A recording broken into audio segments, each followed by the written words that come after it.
Assalamu alaikum. Welcome to Editor Live Chat number 29.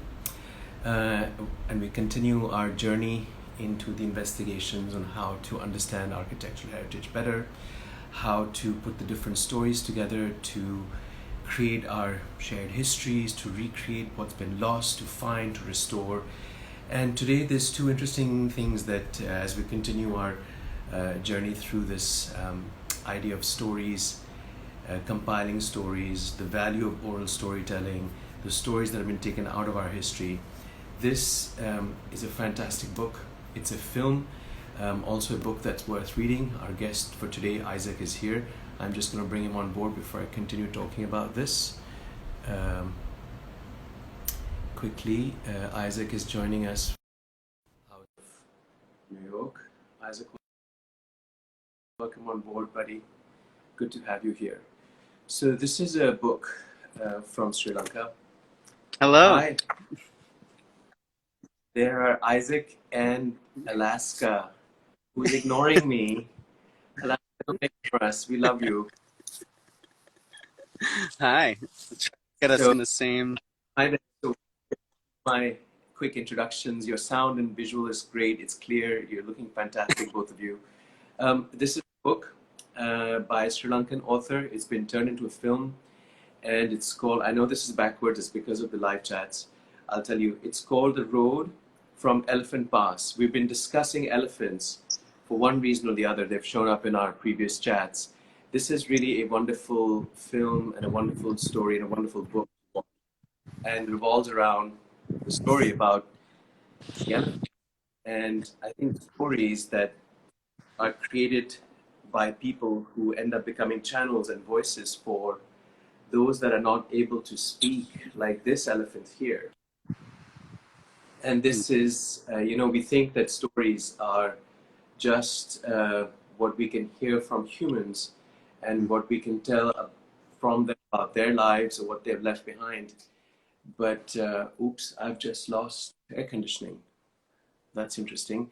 Luckily, the lights are still on. But anyway, inanimate objects, animals also have stories. This object here, which is the form of shape of an elephant, has Sindhi poetry on it from a famous local poet from our own folklore and mythology. All in my hand, there's a plethora of stories in this baby right here. So it's interesting how we've been looking at stories, finding old lost histories, trying to think about why it is that some stories are kept from us culturally across the world, and some stories are rewritten, they're distorted, and they're represented to us for a different colonial, political, imperialist agenda. So today's guest is Isaac, and I have to say, really, really beautiful Alaska with him. And Isaac is a filmmaker from New York who has made a fantastic decision to walk away. Today's topic is about walking, and it's different. So there's a walk that you make your stir fries in, and then there's the Ewok from Return of the Jedi, and then there's this kind of walk that he's on. So we have multiple different ways of imagining this idea of walk. I think it's a fantastic decision you've made to walk away from New York. New York has a strange rabbit hole type feel, which is almost like a sinkhole. It's very hard to get out of once you're in it, but it's incredible how freeing and what a great sense of redemption one gets when one leaves Manhattan and all of its glitzy facades. You know, it's today, I mean, I haven't lived in New York since 2001, straight after 9/11. And I arrived there in 1989 as an 18-year-old and certainly got sucked right up into its magic. But the magic pre-Giuliani was also different to what it's become now. And I believe it's a mere memory of what it used to be, and it's just sort of on that momentum. So kudos to you for beginning to walk away. And as a filmmaker, you're obviously a storyteller. I've been looking through some of the Vimeo links, and it's incredibly sensitive landscape that you managed to create in between the stories, the textures that I use to actually reveal the people's emotions, the pace of it, the way you use silence. And as they say in English, the pregnant pauses, it's very, very beautifully done, very gentle, very sensitive. So thank you for sharing those with me. And I think that if you had some time, I know this has been very rough, if you had some time to look at the work we're doing, it really is about understanding a global culture and a global identity based out of Pakistan, which we are at, where I live right now.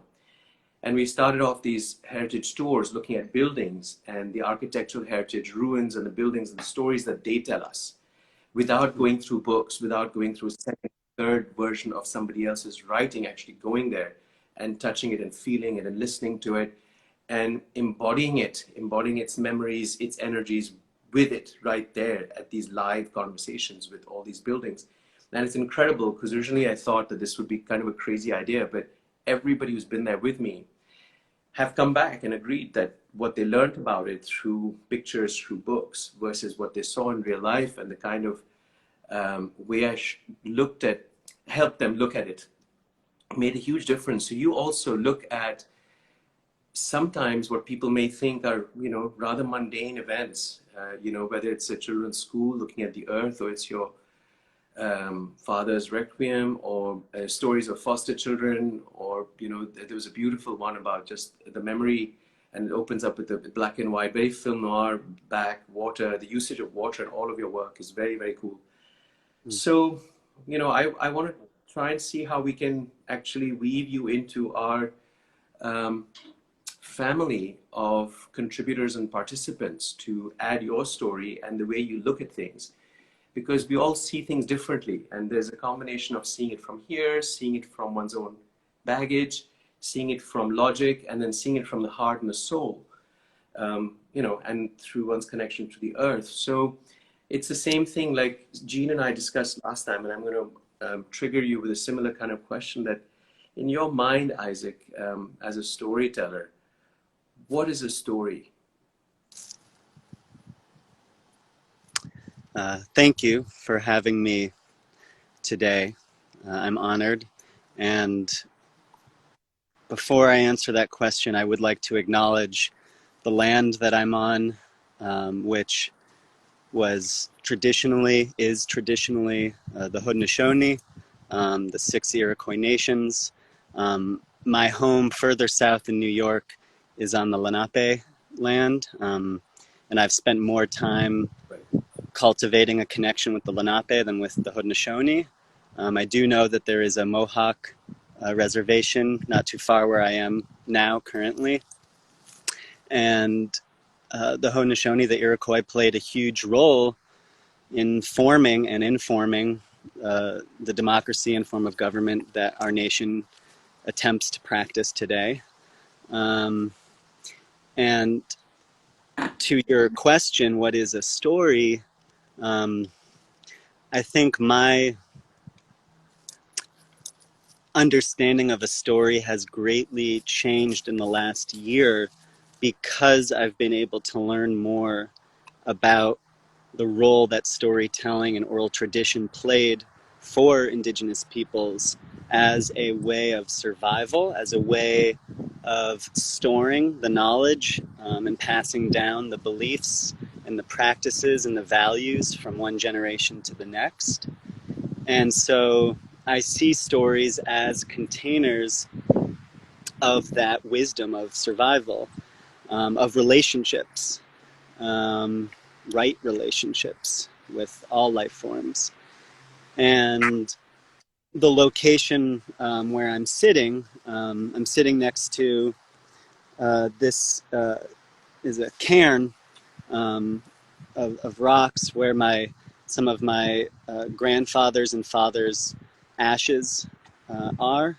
And soon, my grandmother just passed, and soon her ashes, some of them will be here as well. And so this location where I'm sitting is sort of a story as well, in that it stores that essence of my ancestry in a place. And I think stories are very rooted in places. And we, I think, travel as humans to places to experience those stories and to find our own role and relationship in those stories. And so I'm 31 years old, and it's taken me this many years to decide to, as you have put it, walk away from New York, from my home, not because I don't love my home and not because I don't feel a grave sense of commitment and responsibility to my home and to my neighbors in my home, but because I have neighbors that live in other parts of the world who I don't know and whose lands I don't understand, but who in this global age I feel a really literal connection to.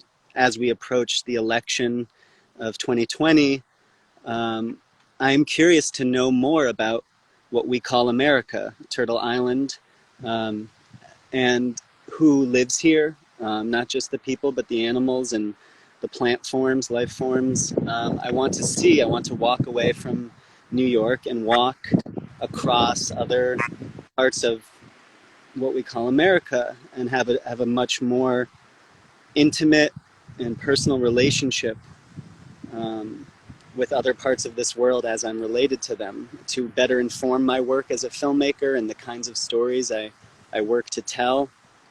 And I think what might have compelled our mutual friend Jean to invite me to participate in this dialogue with you today is I just did a very special walk for myself 2 days ago, a mountain that I've now climbed, I think, 5 times. It's called Algonquin, which is after the Algonquin peoples, which the Lenape are part of. My understanding, and I'm a total novice, my understanding is that Algonquin is a language group, so to speak, and there are many different kinds of indigenous peoples within the Algonquin family. And so this mountain, though, that is called Algonquin is one of my favorite climbs to take. It's the second tallest peak in New York State, just above 5,000 feet, which is small compared to many other mountains. But the ascent can be rather quick because it's very steep. It's about 3 miles up, 5,000 feet, and so you're just going and you're going. And when I did this climb a couple days ago, it was one of the first substantial climbs with Alaska, my companion. And in doing that climb with her, we were building a story together of our relationship because I'm very used to climbing by myself. And I had to learn her rhythm as well and learn how we climb together. And because it's steep and because we have to be tethered together for the safety of others, we are literally bound like an umbilical cord. And so when there are moments of climbing over boulders or around ledges, we have to work together. And I have to look at her body language, and she's responding to my body language. And we're finding ways to communicate that are not through English necessarily. There were some very dangerous moments, but we learned to do it together. And when we got to the top of Algonquin, what we did was I wanted to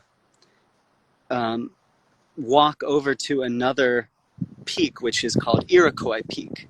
And in between Iroquois Peak and Algonquin Peak is Boundary Peak. And that boundary marks the rough border between the Algonquin peoples and the Iroquois peoples. And this is up very high. You see an ocean of land around you as you're up there.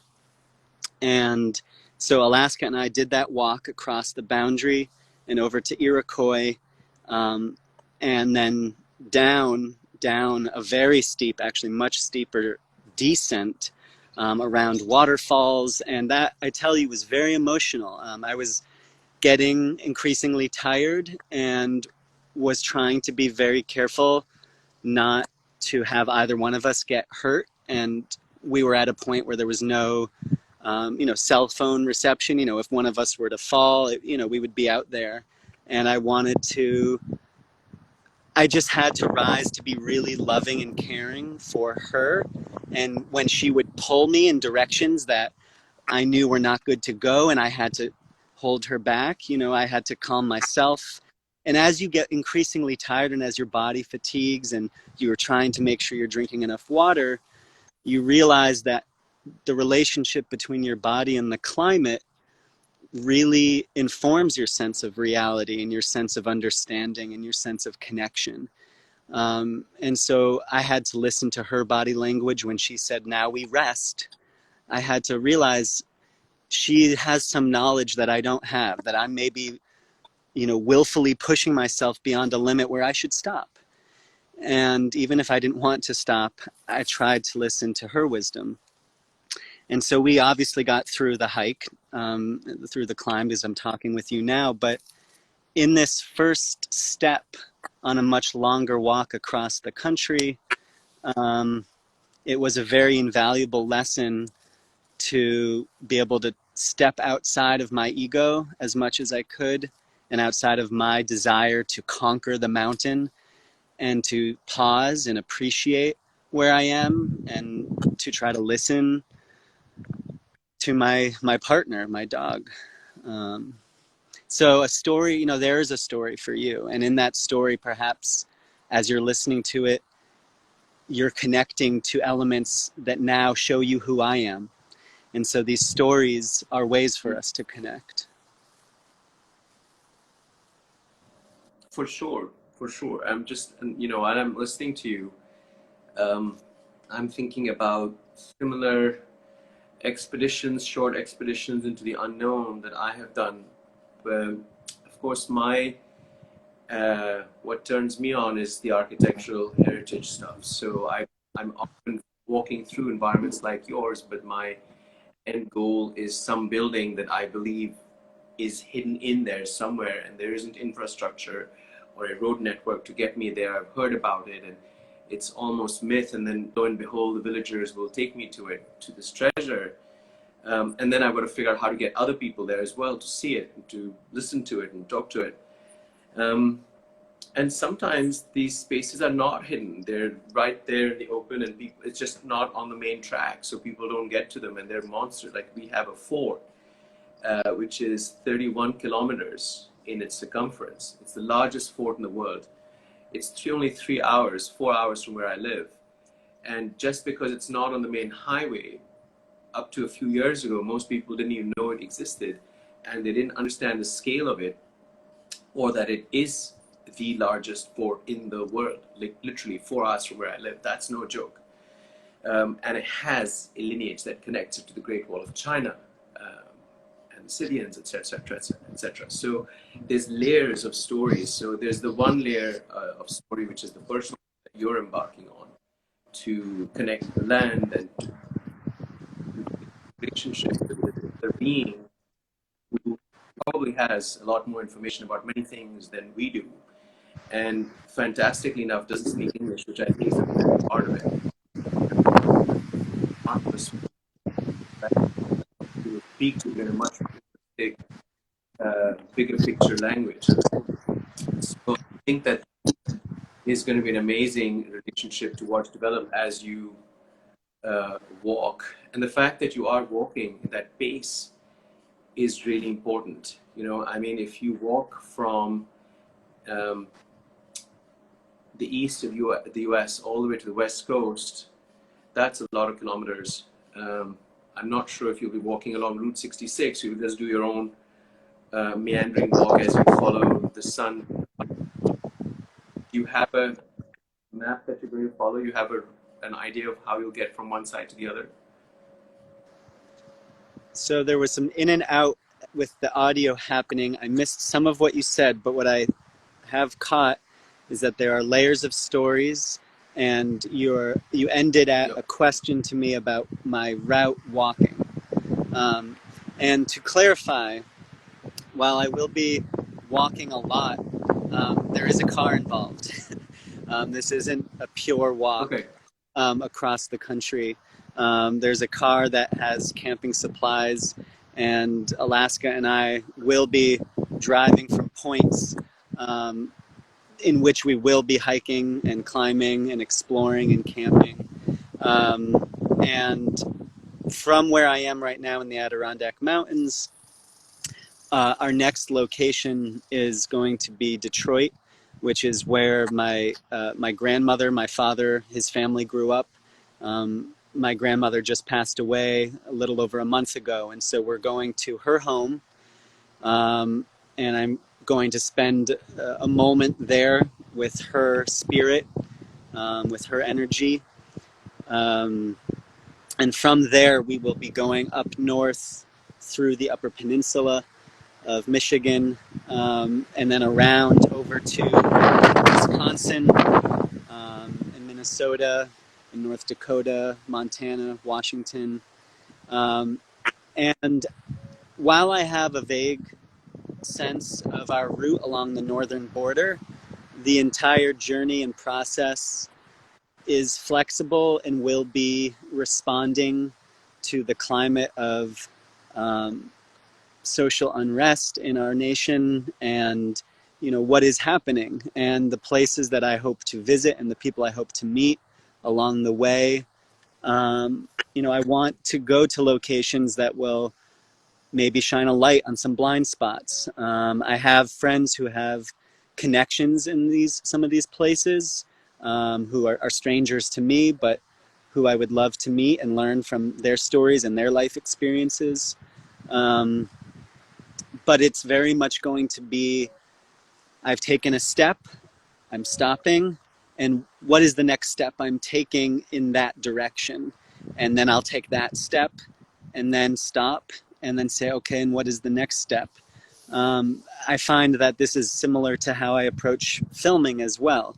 I don't really write a script or plan in a way that doesn't allow for chance and the unexpected to play a role.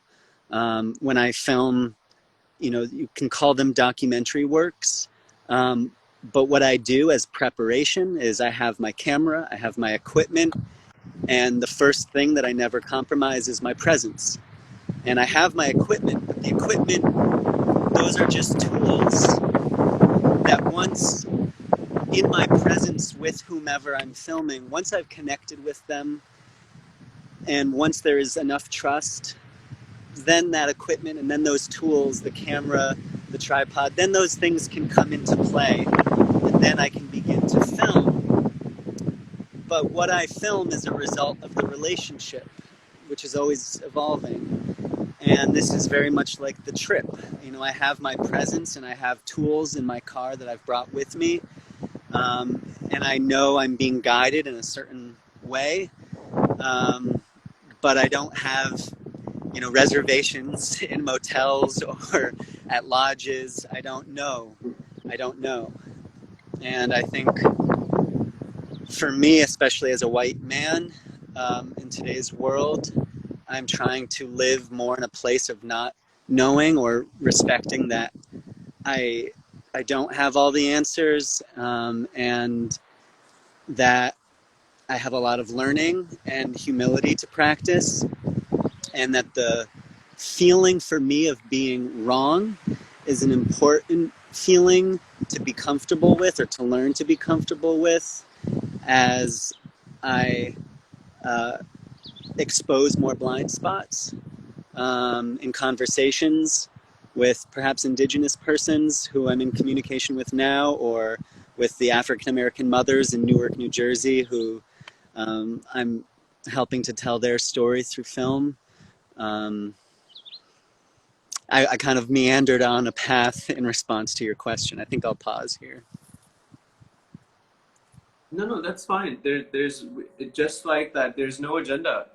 I'm going to try and turn you around completely and bring you to this side of the world. So I tried this with in a conversation a couple of sessions ago with. There's an architect um, in Bangladesh called Noor. And we were talking about this colonial history of this region and the imperialist trauma that the region has suffered, from the Brits to the Mughals before them to any other marauder that's been in the bioregion of the Indus River and all the way across below the Himalayas to Burma, to Myanmar, and then south, all of India and south. So we were talking about our lost colonial history, as in the history that we were not told about. So I said to him, why don't we meet in Kabul? Let's meet in Kabul, because the three cities that played a really important role in this region were Kabul, Delhi, and Thatta, which is very close to where I live. So it was this triangle that controlled the water basin. And so I'll say the same thing to you, that supposing you and I were at a caravanserai, just a little motel, like roadside on a trade route, and it's the year, let's say 1220. So 1220 means this would have been before the Mughals arrived, before the Brits arrived, and this would have been a time when the Silk Route was beginning to operate. So just where Sahara and Uzbek, that's where they would come down Kabul and then into the river Indus, down to the ocean. Or if you imagine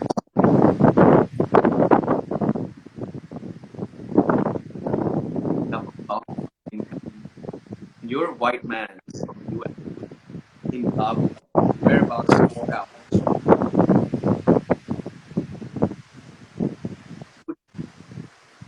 What would the pieces I could put into it? What would be that story? You and I'm a local. I'm not Afghani, but I'm right there. You're an American, and we know the history of Afghanistan with the US. Somebody saying sorry, cannot hear.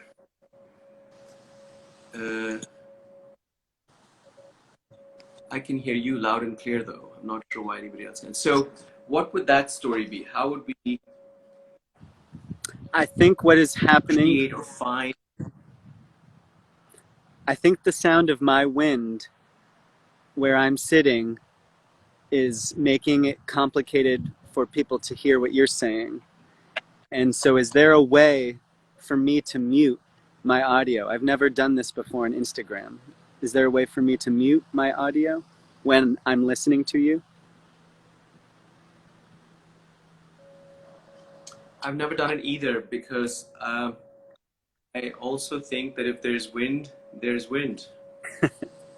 So this was interesting when you were talking. There were fragments that I missed, and what I heard was you were describing the triangle of places and a connection of that triangle to your history of colonization where you are.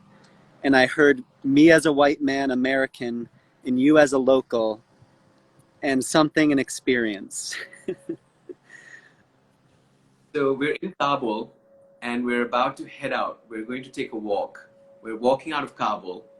So I'm not going to be as great a companion as Alaska, and I speak English. I don't know if that helps. But we're heading out of Kabul. It's the year 1220, and we're heading north towards the Silk Route. What in your imagination would you think the story would be?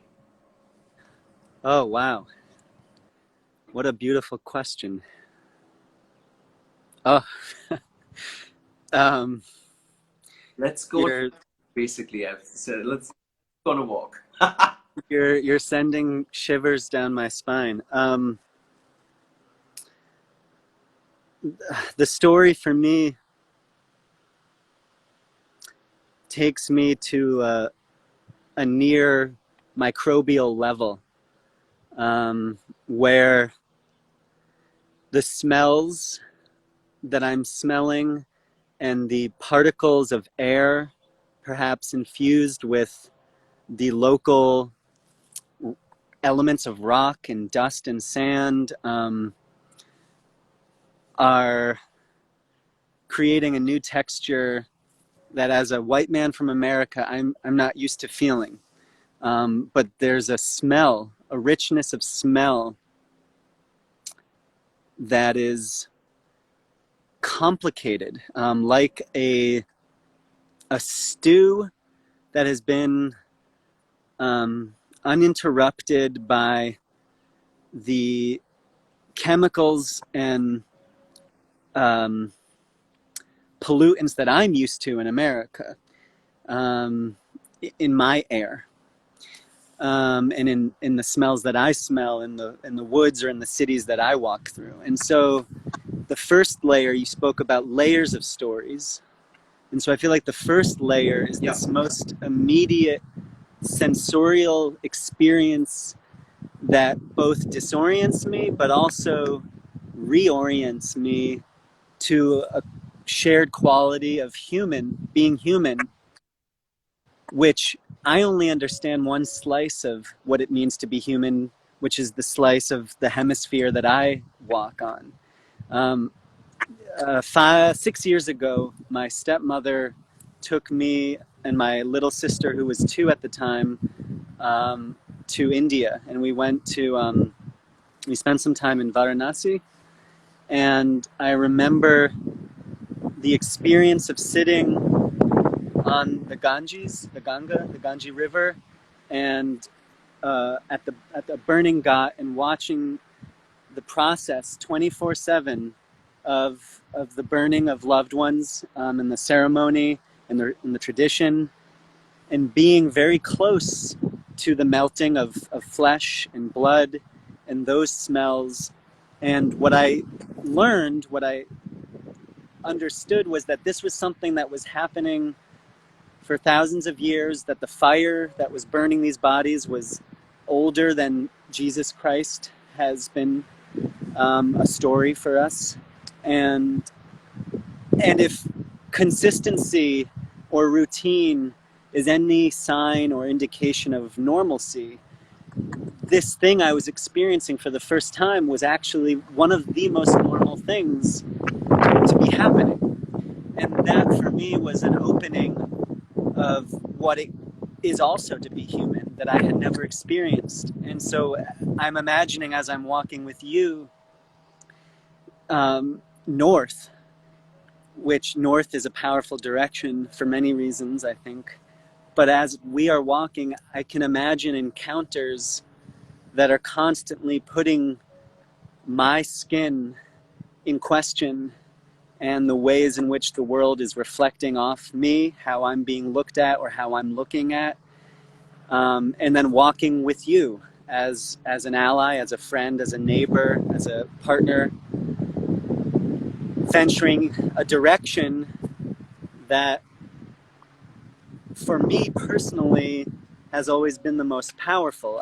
I've named my unofficial film and artist studio, I've named it North School Studio, because as a child, my father, before he died, would always take me on these journeys north. We would leave New York City going north to the mountains. And north became, I think earlier on I would have described it as an escape, but I think north was actually a reconnecting. And I still seek to go further and further north, in such a way that I don't think of north as being specific to our planet either. You look at the stars, you look at the North Star, and the North Star, what it is, has a history as well that is tied to expedition and colonization. And so I have to acknowledge that part of how I orient myself is tied to these orientations of colonization, and how we travel and move our body. And so my father was also an architect, and so I think he formed the way I think about space through film from an architect's perspective. And so as I see you creating the triangle and the geography, you're also creating a mental landscape for me to wander through, a sort of architecture, if you will. And I think on this walk that we would have together, it would be defined by elements of surprise that are rooted in some of the most basic things if I let my guard down. Yes. So that fear element is really key. We've been talking about, Jean and I have been talking about the role that fear plays in not only people's compartmentalization of each other, but also in their acceptance of new information that doesn't fit into their pre-existing boxes, that doesn't fit into their preconceived notions about the other. So fear is the architecture of fear is something that our educational system is guilty of developing at great levels. Governance has done the same, and unfortunately, so has religion. So these three institutions control society's minds through the deep rooted installation of fear. So letting your guard down is crucial and trusting as it completes just. Uh, I was telling Jean day before yesterday, I watched a really interesting film on TV just by chance called Union Bound. Union Bound is a story of two white Yankee soldiers in the middle of the war at that time who were who were prisoners of war in the South. And a series of black slaves helped them escape. And as they went through, like you're saying, as they went through different situations, different landscapes, and different scenarios showed up where at some point the friend was a slave, at other points the slave was a host on the plantation to feed them and look after them, and at other times they fought the adversaries together on the other end. So they worked as a unit, they worked as interdependent units, and it was a fantastic film. And I'm just thinking that even though the date I've given you is 1220, there was no, thankfully, there were no Americans in this region, no white Americans in this region. And there was no colonialized Western thought. It was pretty isolated, untouched. It was just the Silk Route people that came out and go east west. So the Silk Route went from Mongolia all the way up to the Czech Republic, what was then India, which is Pakistan, because India comes from the river Indus, which was originally called River Sindhu. So from Sindhu it went to Indus, from Indus it went to became India. And when the writers, the historians started writing about India, they weren't writing about the India as we know today. Today's India is a political construct. When the Mughals were here, there was no India, even that century. When the East India Company started coming in, they were states. India is a much more modern concoction.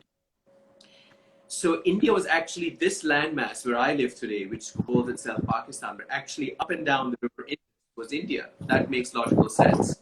And bioregion on the end of the Himalayas down the Indian Ocean was controlled by these three. So I thought that instead of us walking east, we should walk north and west into Silk Route, see what's being traded, and now that it's like moving back in time. So we've taken a time capsule back. So you arrive as an American, aware of what the Americans have done in Iraq, in Yemen, in Afghanistan, in Pakistan, in India, Saudi Arabia. Countries is endless. So you're aware of that. And you have to trust me, who's a complete stranger. What can I give you from here without bringing you to Kabul so that you can create this story? I know you said sense, smell, sense a texture of dirt on your face, some kind of a rough, rugged landscape as we're heading through the mountains. What other what other materials would you need for you to create this story about this together? Hmm. I'm hearing more of what I might have missed, I think, the first time around, which is the date 1220, which Yes. takes us back in time. Key. Um, and and now I'm also thinking about this route and the market and the forces, the growing global forces that uh, worked to establish this market and this trade. And so I think elements that are missing for me is I think I have to get on a plane and go visit you because I think Um, it's hard. It's hard for me to um, understand without actually the experience of today. And and one of the things that struck me when I visited India was how much more visible history was on the surfaces of things. right. Where here in New York, Yes. my eyes are not nearly as well trained to understand the history beyond 400 years ago.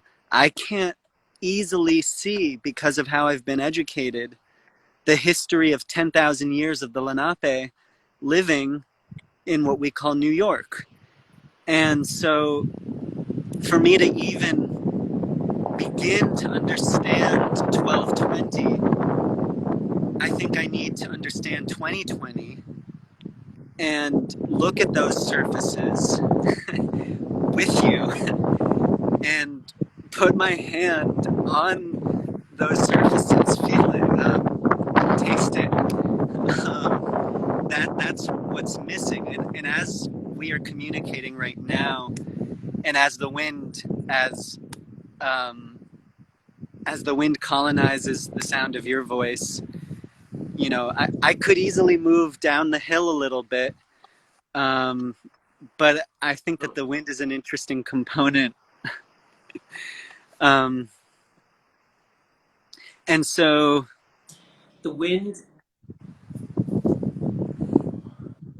the wind, it,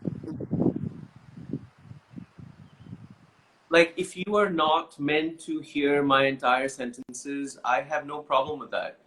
And if I am not meant to hear your complete sentence, these are controlled. I'm not afraid of wind. I'm not afraid of the wind taking away a certain percentage of our conversation. We can always re-engage. If you have a question, you can say, I missed that bit, repeat it. So the wind is like, I think discussing the wind is a waste of time because the wind is gorgeous and you're sitting someplace where it has to be wind. Otherwise you could sit in a green screen room in a studio. And, you know, I think the wind is gorgeous. And if it wants to participate and it wants to join the conversation, it is more than welcome. I wouldn't even mind if Alaska started barking and wanted to take you away boring, and we would cut the conversation short. I mean, it's just, you know, these things are what constantly control, and none of it really genuinely matters because if you and I have connected and there's an energy that's shifting back and forth, I don't think the wind is going to really make a difference. So yeah, some of the words will disappear. They can come back. You know, I'll come back and I'll explain it again. It's not a big deal. So the reason I ask these questions, Isaac, is because this is exactly what we want to do. So where you have said is, God damn it, Zain, I'm going to need to get on a flight and get there, right? So it's not possible. For the next 2 years, forget any flights because of the virus into this region. But I want to share that walk with you. So I'm sitting here. If you tell me that, look, I need you to send me some fabric, some photos, sound, some some dry fruit, which is not going to be which won't freak out the fragile customs people, and worry them about what's being sent to you. You know, if you you could send me a list of things that if I send you that look, this is what you would.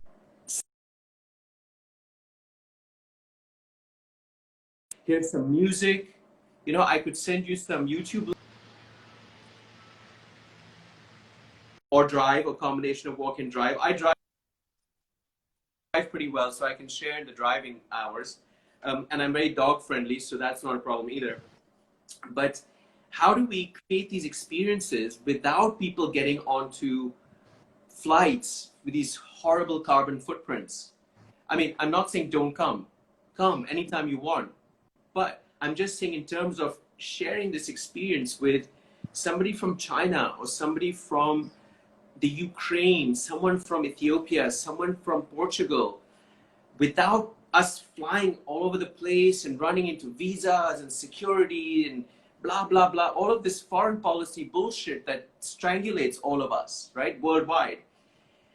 How can we just break those barriers and say, you and I are going on a walk out of Kabul, and you're like, right, buddy, send me these things so we're on the same page.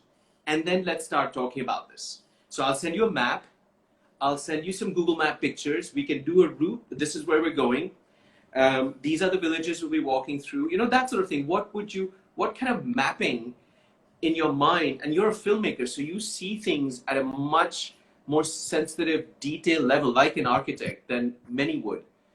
What would you want me to provide you with to start creating that story of what other than visit? I mean, that would in many ways be much easier, but still.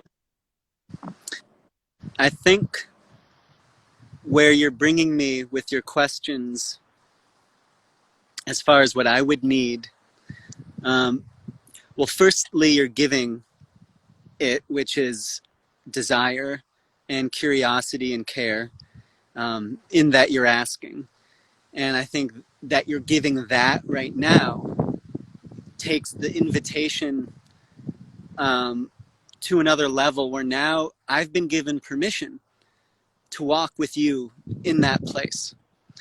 And so what's opening up for me right now is, well, as I'm walking metaphorically and literally across the country, perhaps there's an exchange of routes of us walking and in our places that can be synced.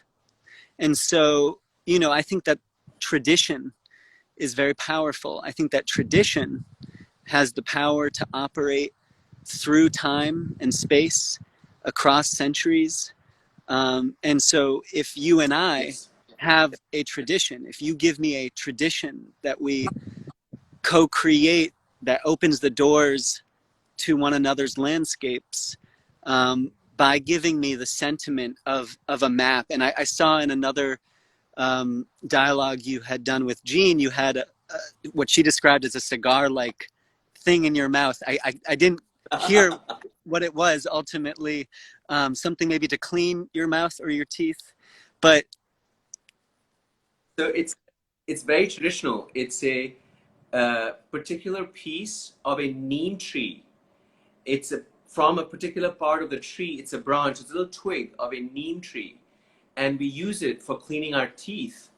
You chew on its end, and you draw out its own moisture and its own juices, and you brush your teeth with it. I tell you, it's better than any toothpaste I've ever used, and I will use it in between toothpaste. But that's what I had. This rough and rugged thing when the East India Company folks arrived, and before them they all thought, oh, these were so barbaric, and they're using this. And today it's this organic and, you know, expensive and almost like spa treatment for your mouth nonsense. It's just a bloody neem tree branch that, you know, I got from the corner, and it's fabulous. So yeah. So I think, so I can send you that, right? I can do that. I can send you the clothes. I can send you what we use as natural deodorants. I can send you the turban. I can send you so many things to get you into that mindset, I guess. and I think I feel like this brings up a conversation around material, which is, while I'm not, I think there's material, and on either side of material, there's creative forces and consumer forces.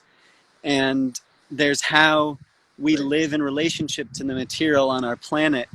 And while I try to limit my practice of consumption to what I need and what fills my life with joy and purpose and connection, you know, I'm traveling with a car of materials that for me are special, and some of them may seem totally unnecessary and frivolous to others. You know, I'm bringing my computer with me, and, you know, is a computer necessary or not? But material, and the materials you might be able to share with me or that I might be able to share with you, do carry stories, right?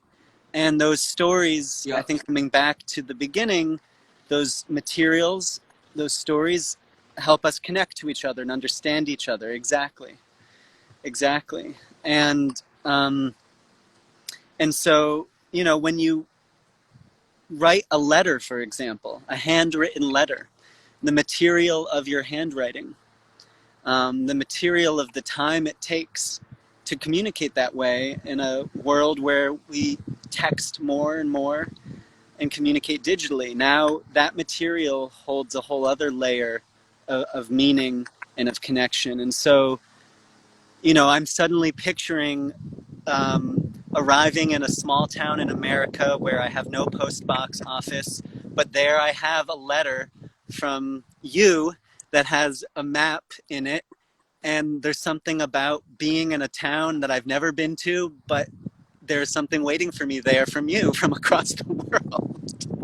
You know, these ways that we can invent adventure together, the adventure to learn about each other, and something I don't think I spoke to that you brought up, which seems so central, is the languages of love and fear. And how many times in our day do we make decisions because of fear or because of love? And especially in these times with a pandemic, it becomes much more nuanced to navigate how we make decisions out of fear and love. When we want to be safe and mindful and cautious, is that caution fear? Is that caution love? And those aren't always easy to discern right now.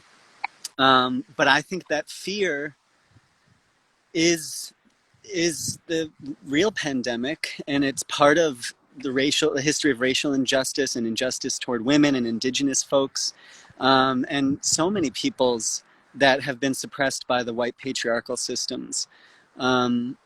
So, you know, letting my guard down and maybe somehow finding a place in relationship to you where you can, where you are, where I'm facing my fear because of how I'm listening to you.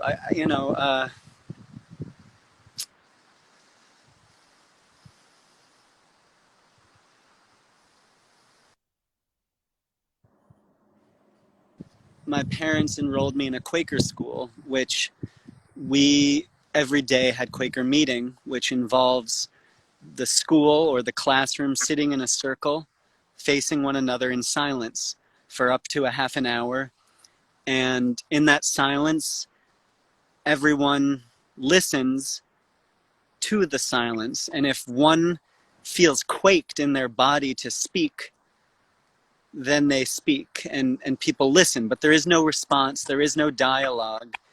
It is a sitting, a listening, and a sharing.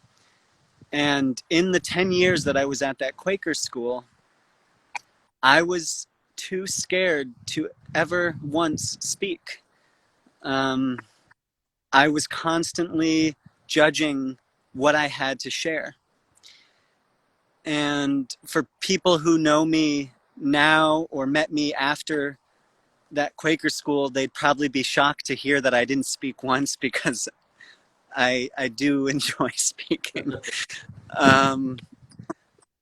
But I think for me, that it wasn't actually fear that stopped me from speaking as a child, but I think I was sensing that it was really important for me to be listening, and that although I had things to say, I didn't say them because I hadn't quaked powerfully enough to say them. And I think that quaking, you know, when I hear my little sister, who is 8 years old and who might be watching this at this moment, when I hear my little sister come to answer a question, or not answer a question, I want to hear her answer, and I want to hear the quake of her power in her voice, and the light in her eyes, and I've learned how to take my fear, and let it be part of the infrastructure of love that I express, because fear is a trembling, fear is a shivering and a quaking. And I've spent many years in a volunteer fire company, and when you have to go to a scene, whether it's a motor vehicle accident or someone who's having a heart attack or a fire, as a first responder, all of that fear that would otherwise stop me from doing something, all of that fear gets channeled into energy that I can turn into action that is care. But it's knowing how to see that fear and not let that fear stop me. And I have the privilege in my life of loving family members and friends who have helped me to learn that. And so when I can be a mentor and when I can be a teacher to support others to find that fear and face that fear and turn it into love, that's what you're doing for me right now by giving me this platform to speak. I'm scared. I was scared before the dialogue. I always get a little nervous, but you're giving me strength. Thank you. That means a lot. So I think that we're going to have to wind it up in a couple of minutes. But you know, I've been listening to you, and this whole relationship between fear and love, in my region, you know, coming from a history old, one comes round and round. This one idea is surrender. So you're letting your guard down is one small fraction of surrender. To be afraid of is a kind of surrender. To not be afraid is another kind of surrender. To move from, so it's almost like fear and love are two sides of the same coin that we call surrender. And I think that, you know, the Louis, was it Louis Takacs, who says nobody else can judge you except for yourself in your one of your videos. He was a, I believe. So it's interesting that we should sort of end we should end for today here. But there's a lot of matter that you've covered. Instagram will cut us off in the next minute or so.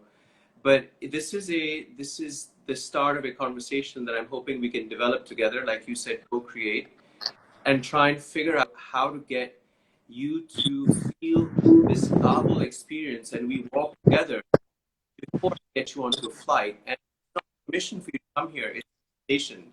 It's an open arms invitation to come. And see much more than what you've seen of India. There's a whole region that I will happily show you.